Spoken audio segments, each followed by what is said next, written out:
আসলে হাঁটতে বের হয়েছি তো ওর কাঁপুনিটা একটু রাখলাম, আমার কাছে খুবই ভালো লাগলো। আসলে শীতে যে কাঁপুনির ব্যাপারটা দেখেন, দুই পাশে গাছের সারি অসাধারণ লাগছিল। তো রাস্তা থেকে এরপরে মাঠে চলে গেলাম বান্ধবীদের সাথে। এখানে আমার কাজিন আছে, ফ্রেন্ড আছে, এবং সবার সাথে আমরা আসলে বছরে একবার দেখা করি আর কি। তো এই জায়গাগুলো অনেক সুন্দর। গত গত প্রাকৃতিক দুর্যোগের কারণে এখানে কিন্তু সব পানিতে একাকার ছিল, কিন্তু মহান রাব্বুল আলামিনের দয়ায় আমাদেরকে রিজিকের ব্যবস্থা উনি প্রতিবারই করে থাকে। আসলে যে যত গুনাই করুক না কেন, আল্লাহর নেয়ামতে নেয়ামতের ভরপুর কিন্তু প্রতিটা প্রাণীকেই আল্লাহ দিয়ে থাকে। তো এটাই হচ্ছে যে মহান আল্লাহর অশেষ রহমত। তো একটু চলে গেলাম আবার রাস্তায়।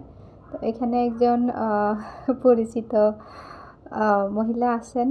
তো তিনি আমাদেরকে দৌড়ানি দিচ্ছিল। তো সবার আগে আমি দৌড়ে গিয়েছিলাম। তো এখানে একটা বয়স ছিল আর নেই। আর এখানে একটা ব্লগ করছিলাম, মন মতো হয়নি, কেটে দিয়েছিলাম। আসলে দেখেন, এই যে গ্রামের যে একটা পরিবেশ, আসলে গ্রামের পরিবেশ ভালো লাগে না এমন লোক খুবই কমই আছে।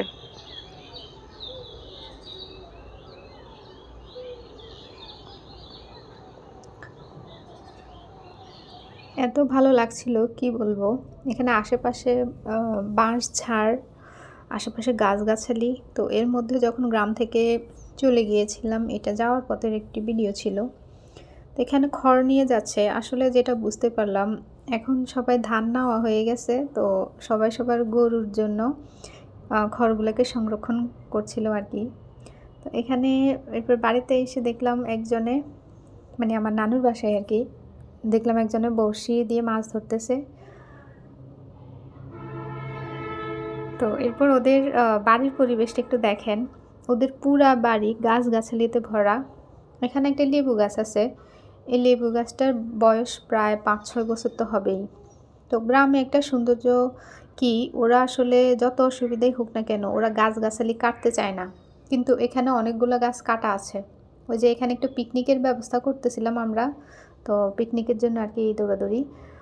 এখানে দেখেন ওদের মানে পুরা বাড়িটা এত পরিমাণ গাছ যে ওদের ধান শুকানোর জন্য আহ, আপনার যে রোদ রোদ পাচ্ছিল আসলে না। যারা শহরে থাকে তারা কখনো গ্রামের সৌন্দর্য কি সেটি আসলে বুঝবে না। আর যারা গ্রামে আছে তারাই বুঝবে দুনিয়ার আসল সৌন্দর্য, প্রকৃতির আসল সৌন্দর্য। দেখেন শীতের প্রকৃতিতে বন্ধুদের সাথে হাঁটার দৃশ্যটা সত্যিই অসাধারণ, মনোমুগ্ধকর।